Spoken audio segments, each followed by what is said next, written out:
Class 11th informatics practices subject code 065 और हम बात कर रहे हैं माई सीक्वल की डीडीएल क्वेरीज के बारे में। इससे पहले वाली वीडियोस में हमने एसक्यूएल का इंट्रोडक्शन पार्ट देखा था। उससे पहले हमने डेटाबेस, रिलेशनल डेटा मॉडल की क्या डेफिनेशंस होती हैं, कैसा उसका स्ट्रक्चर होता है, उसके बारे में बात की थी। एसक्यूएल में दो तरीके की क्वेरीज होती हैं, डीडीएल और DML, data definition languages command और डेटा मैनिपुलेशन। तो डेटा डेफिनेशंस के अंदर हम बात करते हैं डाटाबेस को क्रिएट करने की, डेटाबेस को डिस्क्राइब करने की, डेटाबेस के अंदर टेबल क्रिएट करने की। तो हम किस तरीके से एक डीबीएमएस का यूज करते हैं प्रैक्टिकली हम देखने जा रहे हैं। अब तक जो कुछ हमने थ्योरेटिकली पढ़ा उसको प्रैक्टिकली अब समझने जा रहे हैं। तो आप अपने कंप्यूटर में माई सीक्वल नाम का एक एप्लीकेशन इंस्टॉल कर सकते हैं इजीली और फ्री। ये गूगल की किसी भी आप गूगल पर जाकर सर्च करेंगे माई सीक्वल सर्वर तो आपको एक वेबसाइट मिलेगी और उस वेबसाइट का लिंक हम आपको इस वीडियो की डिस्क्रिप्शन में भी दे देंगे। वहां से आपके लिए डाउनलोड और इंस्टॉल करना बहुत इजी हो जाएगा। या आप किसी और भी माई सीक्वल कमांड का यूज करने के लिए अगर आपके पास कोई और डीबीएमएस एप्लीकेशंस हैं तो उसका भी आप यूज कर सकते हैं। यहाँ पर मैंने अपने कंप्यूटर में पहले से ही माई सीक्वल इंस्टॉल रखा हुआ है। तो आप सिंपल स्टार्ट पे क्लिक करेंगे और यहाँ पे टाइप करेंगे MySQL। जैसे ही माई सीक्वल लिखेंगे तो ये आगे माई सीक्वल 8.0 कमांड लाइन क्लाइंट जो भी लेटेस्ट वर्जन है। अभी फिलहाल में आज की अगर मैं बात करूं नवंबर मंथ 2020 तक यही एक लेटेस्ट वर्जन है जो वेबसाइट पर अवेलेबल था। तो मैंने इसको इंस्टॉल कर लिया है। आप सिंपल राइट क्लिक करेंगे रन एज एडमिनिस्ट्रेटर या फिर सिंगल क्लिक करके भी इसको रन कर सकते हैं। जब आप इसे इंस्टॉल करते हैं तो आपसे ये एक पासवर्ड की डिमांड करता है सेट करने के लिए। तो मैंने पहले से ही इसमें एक पासवर्ड रखा हुआ है। तो आप अपना पासवर्ड बना सकते हैं और चाहें तो अपना पासवर्ड खाली भी छोड़ सकते हैं। ये डिपेंड करता है कि आपने इंस्टॉलेशन करते वक्त माई सीक्वल में किस तरीके की पासवर्ड को सेट किया है। यहाँ पर मैं अपना एक पासवर्ड डाल देता हूँ जो माई सीक्वल को ओपन करेगा। ये जो स्क्रीन आ गई है अब आपका माई सीक्वल आप ये देख रहे होंगे यहाँ पर बार बार एक कर्सर ब्लिंक हो रहा है। इट मीन्स ये कहने की कोशिश कर रहा है कि मैं रेडी हूँ कमांड एक्सेप्ट करने के लिए। आज हम इसके ऊपर बात करेंगे डीडीएल कमांड्स की। तो हम काम करते हैं डाटाबेस के अंदर, टेबल बनाते हैं। तो टेबल से पहले हमें डाटाबेस बनाना बहुत ज़रूरी है। एक छोटा सा एग्जाम्पल भी ले लेते हैं। अगर हमें एक बहुत सुंदर सा घर बनाना है तो हमें पहले उसके लिए प्लॉट चाहिए, ज़मीन चाहिए। तो डेटाबेस बिल्कुल उस ज़मीन की तरह है जिस पर हमें अपना घर बनाना है, हमें टेबल बनानी है, उसको डिस्क्राइब करना है। तो हम घर क्रिएट करेंगे। ये एक हमारे पास में माई सीक्वल एक एप्लीकेशन है, डीबीएमएस एप्लीकेशन है जो हमें हेल्प करेगा, हमारे प्लॉट को डिसाइड करेगा। ऑलरेडी किस किस के पास कितने प्लॉट्स हैं, कितना डेटाबेस अवेलेबल है, तो कुछ कमांड्स हम यहाँ पर सीखेंगे। जैसा आप यहाँ देख रहे हैं माई सीक्वल में कुछ कमांड्स हैं to show the available databases. अगर ऑलरेडी आपके पास में कुछ डेटाबेस हैं तो आप उन्हें कैसे चेक करेंगे। तो अब ये बातें आपको ध्यान से सुननी भी हैं और देखनी भी हैं और प्रैक्टिकली कैसे ये काम कर रहा है ये भी समझना है। जैसा हमें पता है ये केस इनसेंसिटिव लैंग्वेज है। हम यहाँ पर लिख रहे हैं शो डेटा बेसिस, उसके बाद सेमीकोलन किसी भी स्टेटमेंट को टर्मिनेट करने के लिए। ये एक दो वर्ड की शो डेटाबेसेस और सेमीकोलन, ये एक छोटी सी कमांड है जिसका काम होता है आपके माई सीक्वल में कितने डेटाबेस अवेलेबल हैं उनको शो कराना। आप जैसे ही एंटर करेंगे तो आप देखेंगे डेटाबेस जितने अवेलेबल हैं, information underscore schema, MySQL, performance underscore schema, SYS और एक टेस्ट। अगर ये टेस्ट मैंने क्रिएट किया हुआ है पहले से, लेकिन ये information schema, MySQL, performance schema और सिस, ये चार इसमें डेटाबेस पहले से अवेलेबल थे। ये एक कमांड है जब हमें देखना हो कि हमारे कंप्यूटर सिस्टम में माई सीक्वल के थ्रू कितने डेटाबेस क्रिएट किए गए हैं। अब अगर आपको अपना एक डेटाबेस बनाना है, मान लीजिए मैं यहाँ पे लिखता हूँ, बिल्कुल ये इंग्लिश लाइक लैंग्वेज है, क्रिएट डाटाबेस, और आप अपने डाटाबेस का यहाँ पर नाम बता दीजिए, जो भी आपको नाम रखना है। नाम में आप गैप नहीं देंगे, इस बात का आपको ध्यान रखना है। मान लीजिए मैंने किया क्रिएट डेटाबेस MyDB, ये मैंने एक नाम दिया, सेमीकोलन लगाया, एंटर करते हैं। मैसेज आया क्वेरी ओके, 1 रो अफेक्टेड, यानी हमारी जो क्वेरी थी बिल्कुल ठीक चली। अब नाम इसका क्वेरी है, लेकिन फिलहाल ये क्रिएशन का काम कर रही है। तो यही माई सीक्वल की फीचर है कि ये केवल क्वेरी करने का काम नहीं करती, डेटा को सर्च करके बाहर निकालने का ही काम नहीं करती। माई सीक्वल वो लैंग्वेज है जो आपके डेटाबेस को डिफाइन भी करती है। सर्चिंग का भी हेल्प करेगी, लेकिन डेटा को डिफाइन करने में भी हमारी हेल्प करती है, टेबल बनाने में, डाटाबेस बनाने में, टेबल में ऑल्ट्रेशन करने में, इन सब कामों में भी हमें हेल्प करती है। तो अभी तक हमने 2 कमांड सीखी। शो डेटाबेसेस, ये एक क्वेरी है, डीडीएल क्वेरी, जो आपके डाटाबेस को प्रेजेंट कराती है कितने डेटाबेस अवेलेबल हैं। क्रिएट डेटाबेस, और उसके बाद आपके डेटाबेस का नाम और सेमीकोलन। अब हम दोबारा शो डेटाबेसेस कमांड को चेक करते हैं। आपके कीबोर्ड में अप एरो की, डाउन एरो की, लेफ्ट एरो की और राइट एरो की, ये 4 की होती हैं। जब भी आप अप एरो की का यूज करेंगे तो जो भी लास्ट कमांड आपने यूज की है वो ऑलरेडी यहाँ पर आ जाएगी। तो आप इससे टाइपिंग के काम से थोड़ा सा बच सकते हैं। लेकिन मैं चाहूंगा कि अगर आप पहली बार माई सीक्वल पर प्रैक्टिस कर रहे हैं तो आप ये कमांड बार बार लिखें। आप इस शॉर्टकट का यूज ना करें, लेकिन जब आप एक थोड़े से एक्सपीरियंस्ड हो जाएंगे तो आप इस फीचर का यूज कर सकते हैं। इरिटेट होने लगे कभी बार बार की एक ही लाइन लिखनी पड़ती है, क्वेरी में कोई एरर आ जाती है, तो ऐसे में फिर आपको इस बात का ध्यान रखना है। क्रिएट डेटाबेस माई डीबी, ये हम चला चुके, क्योंकि अगर आप इस क्वेरी को दोबारा चलाएंगे तो आपको एक एरर मैसेज मिलेगा जो बताएगा can't create database my DB, database exist, क्योंकि भाई ये डेटाबेस ऑलरेडी एग्जिस्ट करता है। हम यहां पर कमांड चलाएंगे शो डेटाबेसेस। अब आप देखिए ऊपर यहां पर पहले टेस्ट तक डाटाबेस थे, और अब अगर आप देखेंगे तो माई डीबी नाम का भी डाटाबेस इसमें ऐड हो गया है। असेंडिंग ऑर्डर में ये डेटाबेस यहां पर प्रिंट हो रहे हैं। अब हमने शो डेटाबेस से डाटाबेस को देखा, क्रिएट डेटाबेस से डेटाबेस को क्रिएट किया। अब अगर आपको ये डेटाबेस पसंद नहीं आ रहा, आपको लगता है कि डेटाबेस गलत बन गया है, तो यहां पे आप simple drop database my DB, उस डेटाबेस का नाम लिख दीजिए, सेमीकोलन लगा दीजिए, मैसेज आ जाएगा क्वेरी ओके, 0 रोज अफेक्टेड। और जब आप शो डेटाबेसेस कमांड चलाएंगे तो इस बार माई डीबी नाम का जो डीबी है, डाटाबेस है, वो रिमूव हो चुका होगा। तो डाटाबेस देखना है तो शो डेटाबेसेस, डेटाबेस क्रिएट करना है तो क्रिएट डेटाबेस, डेटाबेस का नाम और सेमीकोलन, और उस डेटाबेस को रिमूव करना है, डिलीट करना है, तो फिर ड्रॉप डेटाबेस और डेटाबेस का नाम सेमीकोलन। तो ये तो कुछ क्वेरी हुई जो डेटाबेस से रिलेटेड थी। अब हम वापस से अपना डेटाबेस क्रिएट कर लेते हैं। Create database my DB semicolon, हमने एक डेटाबेस बना लिया। अब अगर आपको कोई टेबल बनानी है तो उसका पहला रूल है कि आपको उस डेटाबेस के अंदर आना पड़ेगा, क्योंकि अभी तो हम क्या है कि केवल डेटाबेस, अभी हम केवल खाली फील्ड पे अपना प्लॉट डिसाइड कर रहे हैं। अब हमने माई डीबी नाम का एक प्लॉट बना दिया, तो अब हमें उस प्लॉट के अंदर एंट्री करनी है। तो एंट्री करने के लिए इसमें कमांड होती है जिसे हम यूज कमांड कहते हैं, और यूज के आगे हम उस अपने डेटाबेस का नाम लिखेंगे जिस भी डेटाबेस में हमें काम करना है। मैंने लिखा यूज माई डीबी, यानी कि मुझे माई डीबी का यूज करना है, और आप एंटर करेंगे तो मैसेज आ जाएगा डेटाबेस चेंज्ड।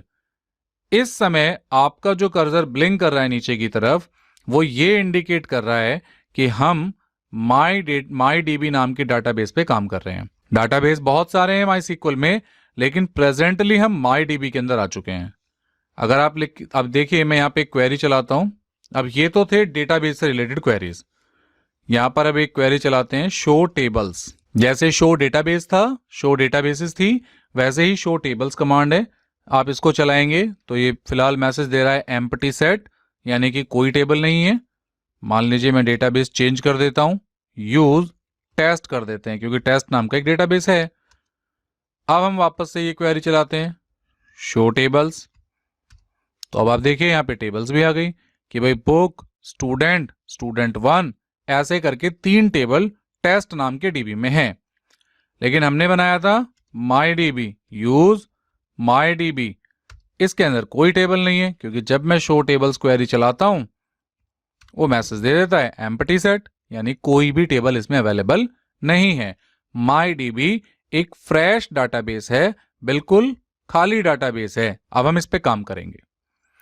तो यहां तक तो हमने समझा डाटाबेस को क्रिएट करना, डिस्प्ले करना, डिलीट करना और उसे यूज करना।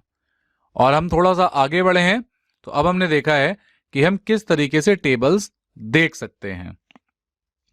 अब जरा बुक में भी कुछ एग्जाम्पल देखते हैं कि बुक हमें क्या बताना चाह रही है। तो यहां पर क्रिएट डाटाबेस हम देख चुके हैं, create table. After creating database, अगर आप जब डाटाबेस बना चुके होते हैं तो उसके बाद अब हमारा काम आता है टेबल को क्रिएट करना। तो किसी भी टेबल को क्रिएट करने के लिए कुछ हमें सिंटैक्स फॉलो करने होते हैं, कुछ रूल्स होते हैं। जैसे आप यहां पर देखिए, ये एक क्रिएट टेबल का क्वेरी है जिसमें लिखा है क्रिएट टेबल स्टूडेंट। यहां पर स्टूडेंट नाम की एक टेबल बनाई जा रही है जिसमें रोल नंबर नाम का एक वेरिएबल है, इंट उसका डेटा टाइप है, जो भी हमने पिछली वीडियोस में पढ़ा है कि कितने तरीके के डेटा टाइप होते हैं। फिर एसनेम नाम का एक फील्ड है, वेरिएबल है, वेरकेर 20, वेरकेर डेटा टाइप है, 20 इसका साइज है कि भाई 20 कैरेक्टर तक का स्पेस ये एसनेम नाम की फील्ड ले सकती है।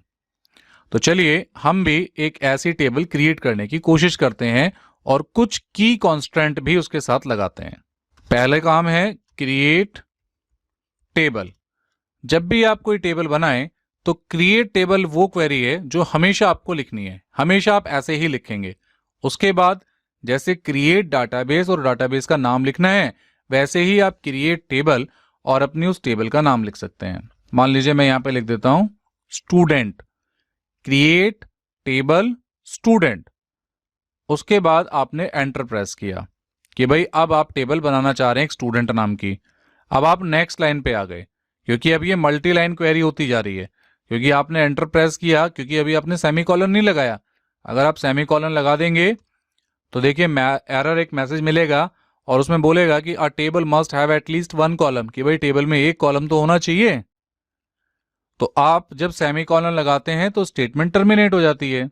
वापस से लिखते हैं क्रिएट टेबल स्टूडेंट, उसके बाद ब्रैकेट लगा लीजिए या नीचे वाली लाइन में ब्रैकेट लगा दीजिए, क्रिएट टेबल स्टूडेंट, कि भाई स्टूडेंट नाम की एक टेबल बनाइए। ये क्वेश्चन अक्सर 2-3 नंबर में आ जाता है। अब अगर ध्यान से आप ये क्वेरी समझ लेंगे तो आपको कोई डाउट नहीं आएगा। क्रिएट टेबल स्टूडेंट, उसके बाद ब्रैकेट लगाया, यानी create table as it is है, स्टूडेंट रखिए, कोई भी नाम रखिए टेबल का। अब आप रोल NO नाम की एक फील्ड आप डिफाइन कर रहे हैं, इंट उसका डेटा टाइप है। हम कहते हैं भाई 4 अंकों तक की कोई संख्या हो सकती है, तो 4 डिजिट 4 डिजिट्स की वैल्यू होगी, तो मैंने कहा रोल नंबर इंटीजर टाइप का होगा, 4 उसकी मैक्सिमम वैल्यू होगी और ये एक प्राइमरी की होगी। मैंने स्पेस देके प्राइमरी की लिख दिया, कॉमा। अब मैंने एक फील्ड को डिफाइन कर दिया, रोल NO नाम की फील्ड होगी स्टूडेंट नाम की टेबल में, इंटीजर टाइप की होगी, 4 साइज होगा और वो प्राइमरी की होगी। प्राइमरी की हम पढ़ चुके हैं, जो आपके रिकॉर्ड को यूनिक बनाती है। हर टेबल में हमें एक ना एक प्राइमरी की रखनी ही चाहिए। हमने कहा भाई रोल नंबर वो प्राइमरी की रहेगी, एंटर करते हैं। फिर हमने कहा एस नेम, एस नेम को हमने कहा वेर केयर, वेर केयर में हमने इसको रख दिया 30, कि 30 साइज रहेगा और ये वेर केयर रहेगी। स्पेस देके हमने लिख दिया not null, comma. By default ये नल है, यानी एस नेम के अंदर जो आपने एक फील्ड बनाई वेरकेयर 30, इसमें कोई भी खाली वैल्यू छोड़ सकता है, कुछ भी इसको अलाउ कर सकता है, नल क्योंकि लिख दिया। लेकिन अगर अब आपने नॉट नल लिख दिया तो इसका मतलब ये हो गया कि जब आप टेबल में डेटा ऐड करेंगे तो एस नेम के अंदर ये वाली फील्ड कभी भी खाली नहीं रहेगी। ये टेबल हम इस तरीके से डिजाइन कर रहे हैं। तो यहां पर हम आपको कांस्टेंट लगाना भी बता रहे हैं। अगर आप कांस्टेंट नहीं लगाएंगे तो भी टेबल क्रिएट हो जाएगी।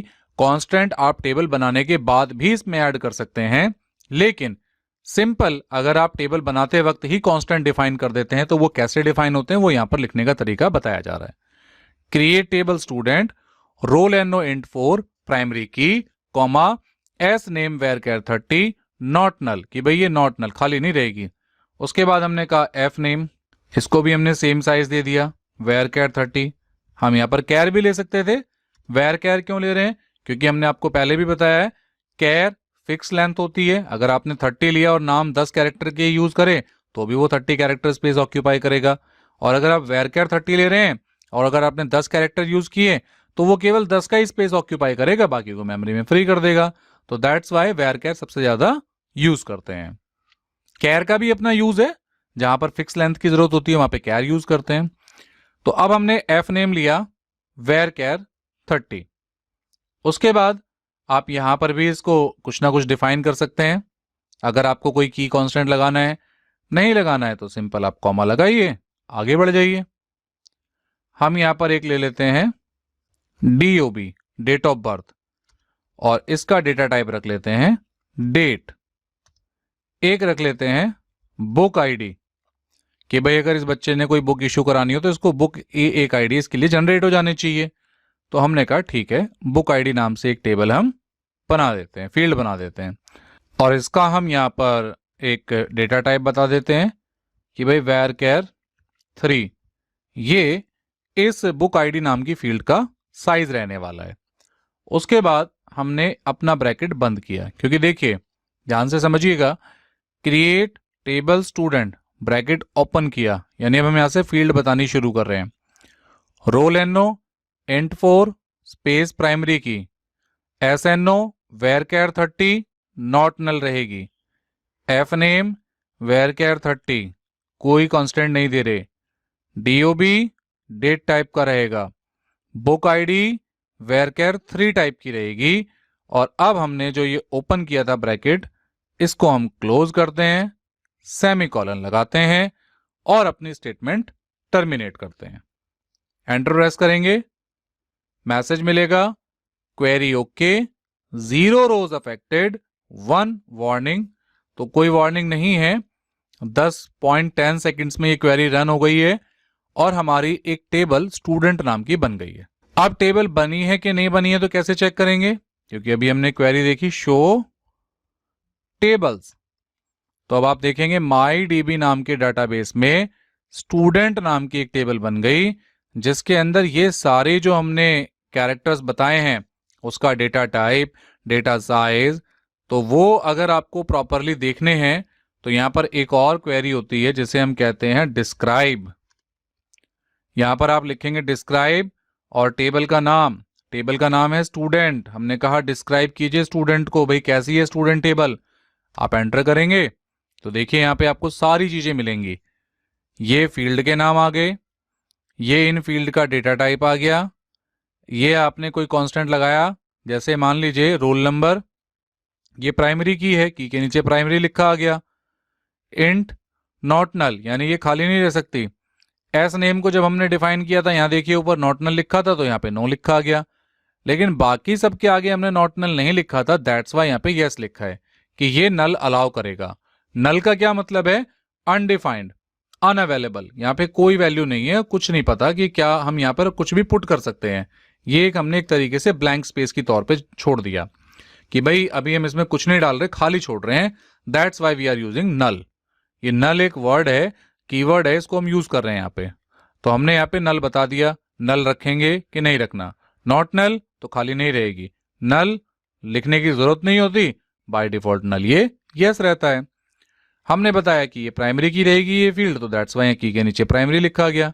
डिफॉल्ट हमने कोई कांस्टेंट सेट नहीं किया था, दैट्स वाई ये नल है, यानी बिल्कुल खाली रहने वाला है। अब आप चाहें तो डिस्क्राइब स्टूडेंट भी लिख सकते हैं या DESC लिख करके भी अपना काम चला सकते हैं। आप अगर आप DESC स्टूडेंट भी लिखेंगे तो भी आपकी टेबल का स्ट्रक्चर दिखाई देगा। तो अभी हम फिर एक बार रिवाइज करते हैं कि हमने कितना कुछ देखा। हमने डाटाबेस का क्रिएशन, डेटाबेस का रिमूवेशन, डेटाबेस को डिलीट करना, डेटाबेस को चेक करना कितना डेटाबेस अवेलेबल है, उसके बाद टेबल देखना, टेबल को क्रिएट करना, और अभी हम बात कर रहे हैं टेबल को डिस्क्राइब करना कि भाई हम टेबल का स्ट्रक्चर कैसे देख सकते हैं कि ये टेबल कितने तरीके से नजर आ रही है हमें। तो अब तक हमने टेबल के क्रिएशन देख लिया, टेबल को डिस्क्राइब करना देख लिया कि अगर आपको देखना हो कि भाई आपकी टेबल कैसी बनी है तो इस तरीके से आप देख सकते हैं। आगे बढ़ते हैं। अब हम बात करेंगे कि अब आपने टेबल तो क्रिएट कर ली, अगर अब आपको इस टेबल के अंदर कुछ मॉडिफिकेशंस करने हो तो आप कैसे करेंगे। अभी हम इसमें कोई डेटा पुट नहीं कर रहे, खाली है, टेबल का स्ट्रक्चर बन रहा है, क्योंकि we are talking about the DDL, data definition languages. Right now we are working on the table structure, not on the data. Data पर काम नहीं कर रहे, टेबल की फील्ड्स पर काम कर रहे हैं। फॉर एग्जाम्पल देखिए, थोड़ा सा बुक की तरफ भी चलते हैं। डिस्क्राइब टेबल वाली क्वेरी हो गई जो हमें डिस्क्राइब करती है, शो टेबल क्वेरी हो गई। अब आते हैं ऑल्टर टेबल। ऑल्टर टेबल वो क्वेरी है जिसकी हेल्प से आप अपनी बनी बनाई टेबल में कुछ ऐड कर सकते हैं, कुछ मॉडिफाई कर सकते हैं और कुछ ड्रॉप कर सकते हैं। तो ये है alter table query. Alter table में पहला आता है add primary key to a relation. Relation माने टेबल।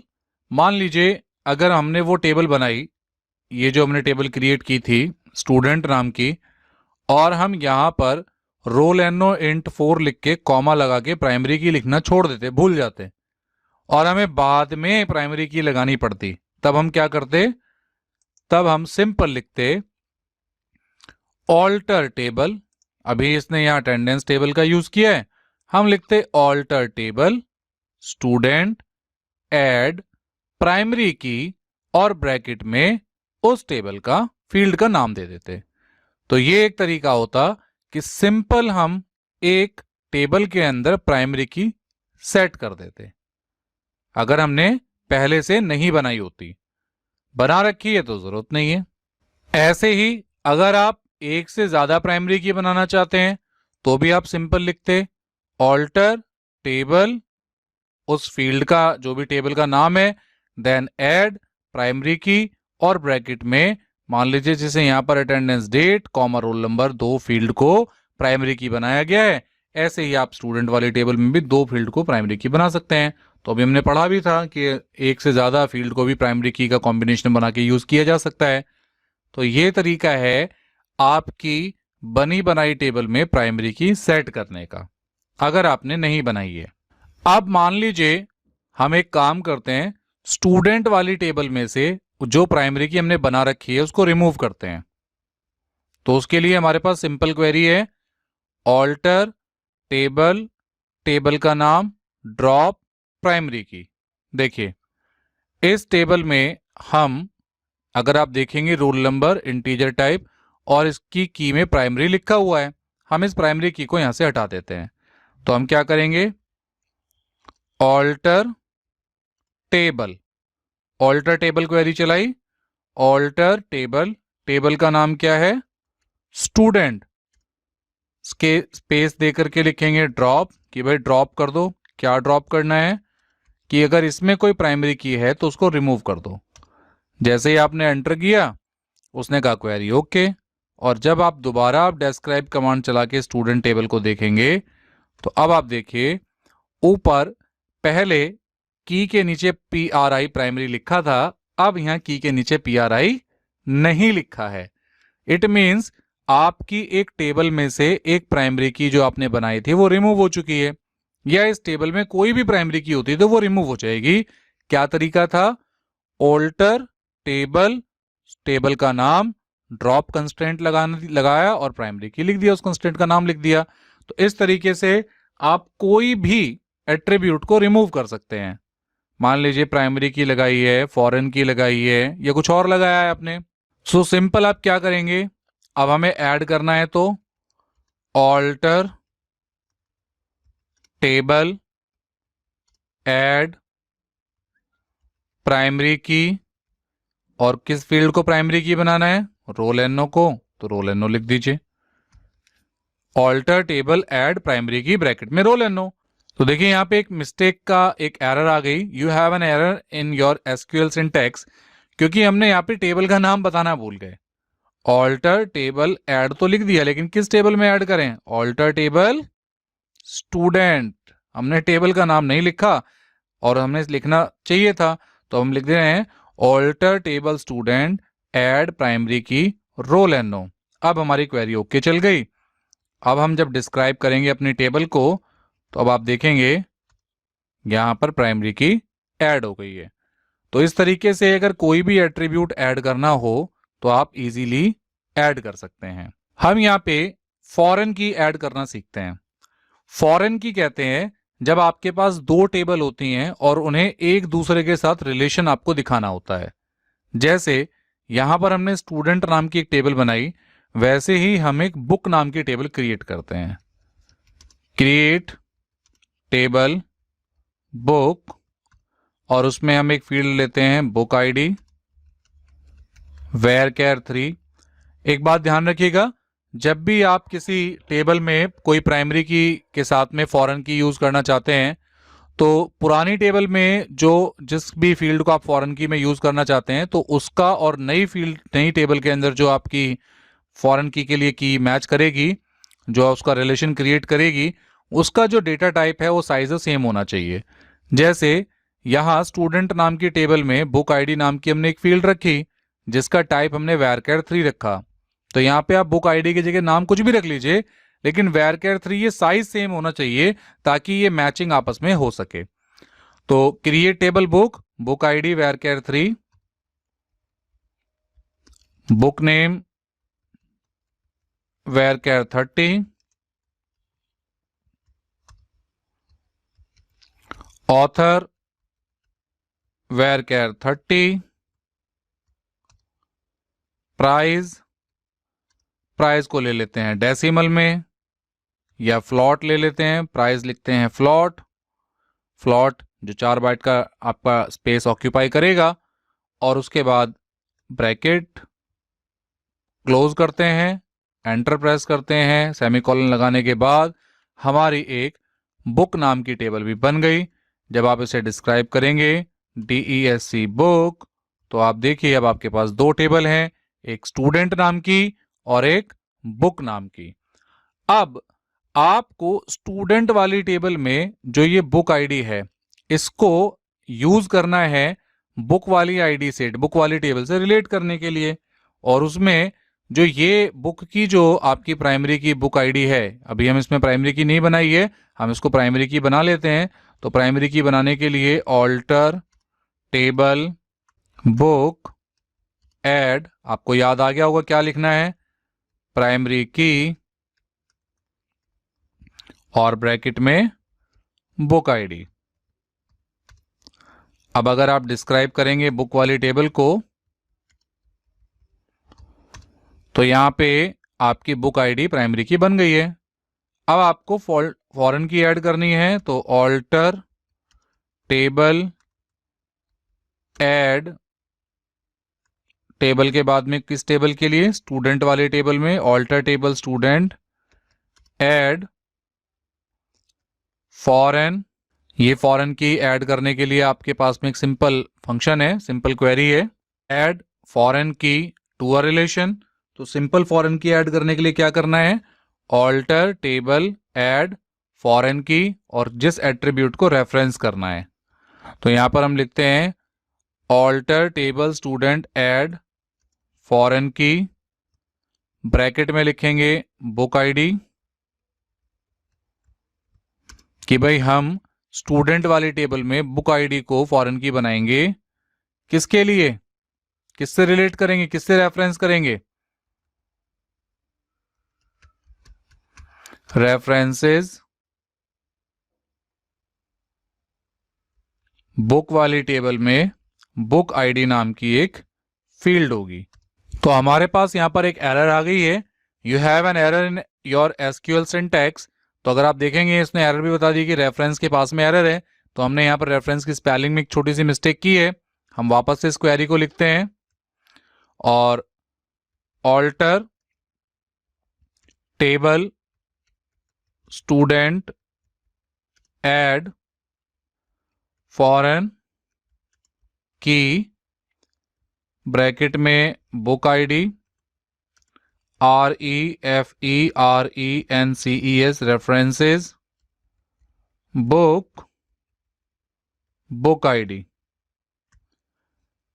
कि आप स्टूडेंट नाम की टेबल में एक फॉरेन की ऐड कीजिए, बुक आईडी जो कि स्टूडेंट की टेबल का हिस्सा है, और उसको रेफरेंस रखिए बुक नाम की टेबल में बुक आईडी नाम की फील्ड से।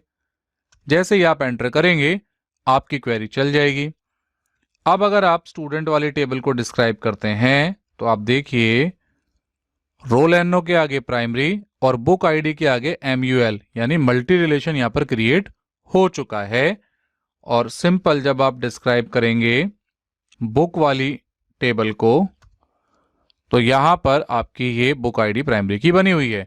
तो इस तरीके से आप किसी भी टेबल में किसी भी फील्ड को जो लगता है आपको किसी दूसरी टेबल से रिलेट करेगी, आप उसको फॉरेन की बना सकते हैं और उसको फॉरेन की डिफाइन कर सकते हैं। तो ये तरीका हुआ प्राइमरी की ऐड करने का और फॉरेन की को ऐड करने का। रिमूव करना है तो ड्रॉप कर दीजिए सिंपली। अब add constraint unique to an existing attribute. अब यूनिक अगर आपको कोई कांस्टेंट बनाना है, अब यूनिक का क्या मतलब है कि भाई वो वैल्यू यूनिक होनी चाहिए हमेशा।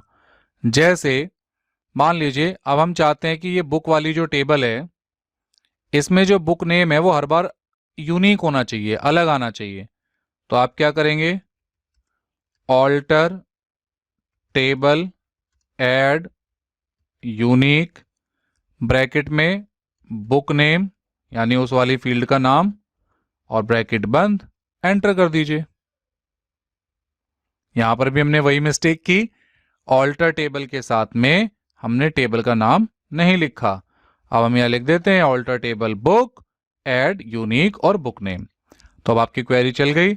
अब आप इसको डिस्क्राइब कराएंगे बुक वाली टेबल को, तो देखिए यहां पर बुक नेम के आगे UNI यूनिक लिखा आ गया, जबकि पहले यहां पर यूनिक नहीं लिखा था।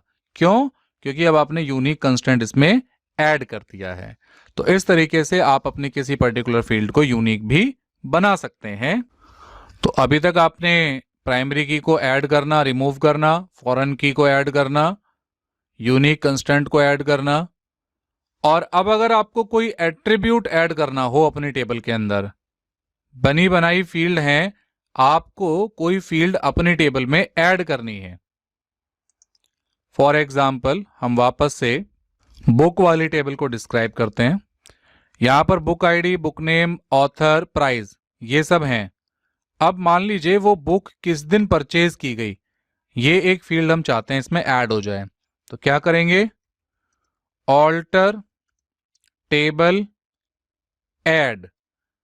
तो अभी तक हम ऐड के बारे में सीख रहे हैं कि भाई अब हम चाहते हैं कि भाई इस ऑल्टर टेबल बुक के अंदर एक फील्ड ऐड करनी है जिसका नाम हमें रखना है DOP डेट ऑफ परचेज, जिसका डेटा टाइप डेट रहने वाला है और सेमीकोलन।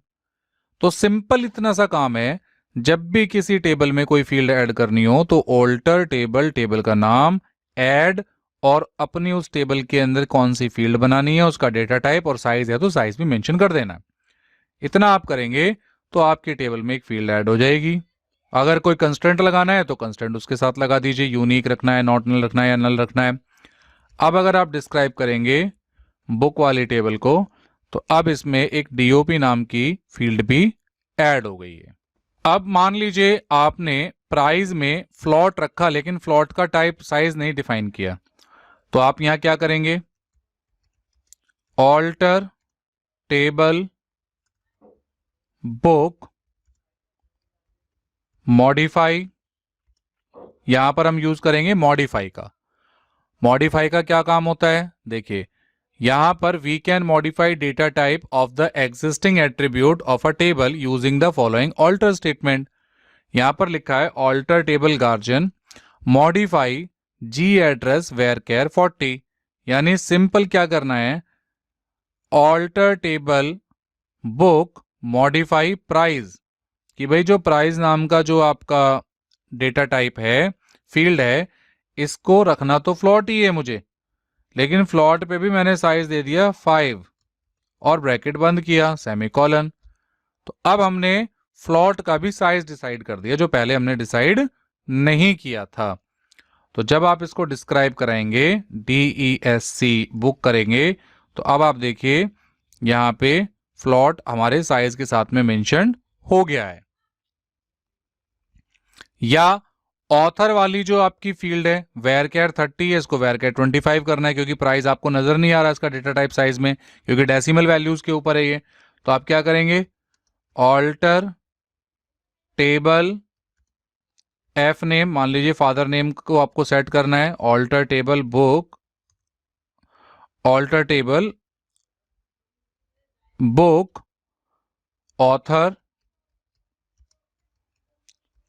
वेयर केयर, और यहां पर ऑल्टर टेबल बुक के बाद में मॉडिफाई कांस्टेंट लगाएंगे, modify author varchar 25 bracket बंद, एंटर। अब आप इसको डिस्क्राइब करेंगे तो देखिए यहां पे पहले ये वेयर केयर 30 था और अब ये वेयर केयर 25 हो गया है। तो इस तरीके से आप किसी भी वेरिएबल का, फील्ड का डेटा टाइप या उसका साइज भी बदल सकते हैं। सिंपल आप लिख सकते हैं alter table book modify author, कि भाई मुझे ऑथर नाम रखना है, लेकिन इस ऑथर को इस बार मैं कैर में डिफाइन करना चाहता हूं, और साइज 25 ब्रैकेट लगा दीजिए।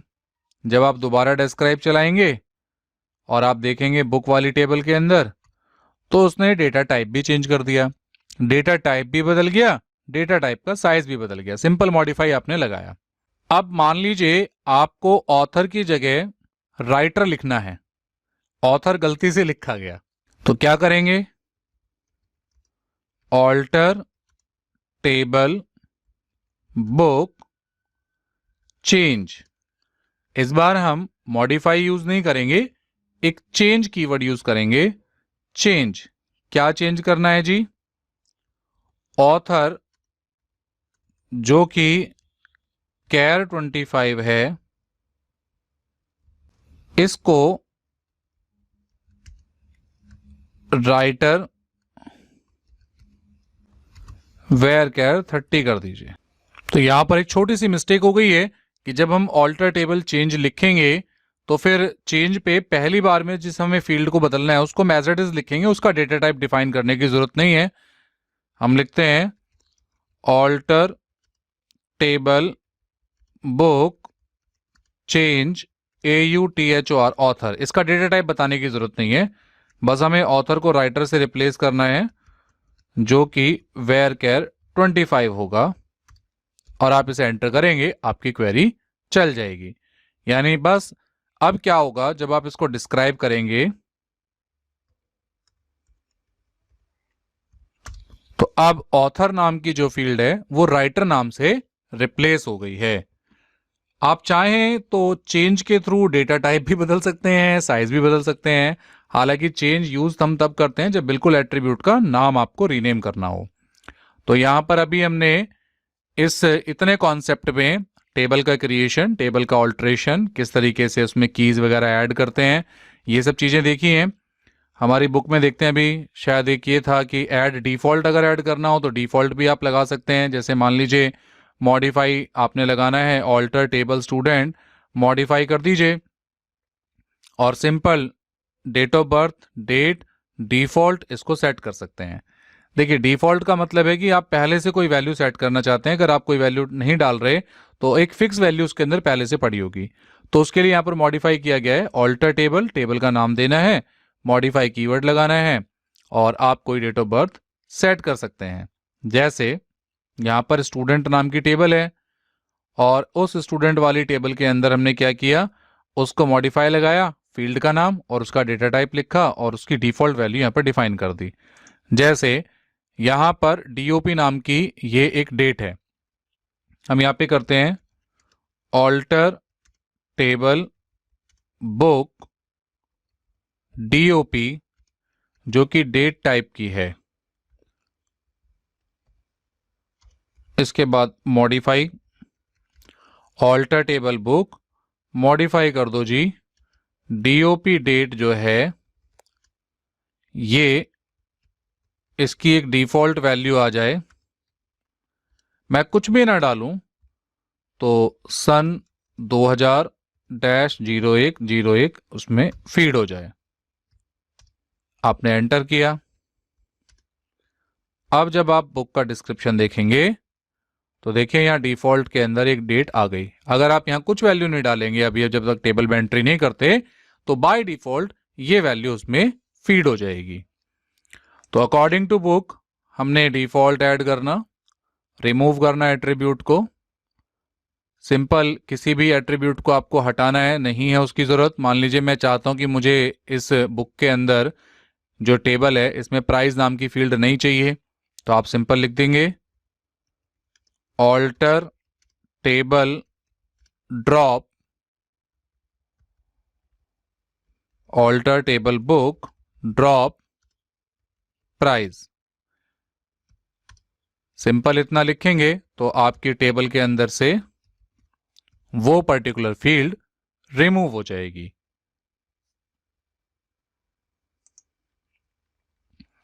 प्राइमरी की हटाना है तो ड्रॉप लगा दीजिए सीधे सीधे। तो ये ड्रॉप स्टेटमेंट काम करती है टेबल को भी ड्रॉप करने के लिए। अगर आपको पूरी टेबल ही ड्रॉप करनी है तो सिंपल ड्रॉप लगाइए, टेबल लिखिए और टेबल का नाम लिख दीजिए। ऐसे ही आप डेटाबेस का भी यूज करते हैं। कुछ क्वेश्चंस हैं।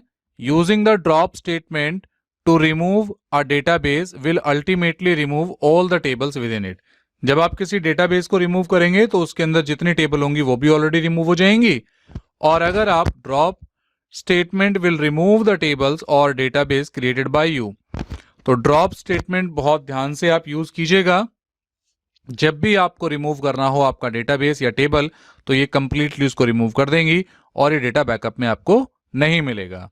तो अभी इस वीडियो में इतना ही सीखा है हमने। यही वो सारी डीडीएल की क्वेरीज हैं जिसमें आप अपने डाटाबेस को क्रिएट करना, टेबल को क्रिएट करना, टेबल को रिमूव करना, डेटाबेस को रिमूव करना, टेबल में किसी फील्ड को ऐड करना, ऐड करने के बाद में अपडेट करना, अपडेट करने में भी क्या क्या चीजें अपडेट करना, कोई कॉन्स्टेंट लगाना हो, प्राइमरी की लगानी हो, प्राइमरी की हटानी हो, तो ये सारे काम आप कैसे कर सकते हैं। और जितने भी काम अभी तक हमने माई सीक्वल में किए हैं ये सारे काम टेबल के स्ट्रक्चर, डेटाबेस को डिफाइन करना, इन सबसे रिलेटेड है। मान लीजिए आपको इस टेबल की जरूरत नहीं है तो सिंपल आप लिख दीजिए ड्रॉप टेबल बुक, आपकी टेबल ड्रॉप हो जाएगी। अभी ये कह रहा है कि can not drop table book referenced by a foreign key constraint, कि अभी आप इस बुक को रिमूव नहीं कर सकते क्योंकि स्टूडेंट नाम की टेबल से आपने इसको रेफरेंस किया हुआ है। तो ये भी एक नई चीज सीखने वाली है कि जब आप किसी टेबल को किसी दूसरी टेबल के साथ रेफरेंस कर देते हैं, जोड़ देते हैं, तो वो टेबल सिंपली रिमूव नहीं होगी जब तक आप उसका रेफरेंस वहां फॉरेन की को नहीं हटाएंगे स्टूडेंट टेबल से। अदरवाइज आप मान लीजिए कोई और टेबल बनाइए, create table entry roll int, primary key int का साइज नहीं देंगे तो भी बाय डिफॉल्ट वो ले लेगा। उसके बाद नेम कैर 30।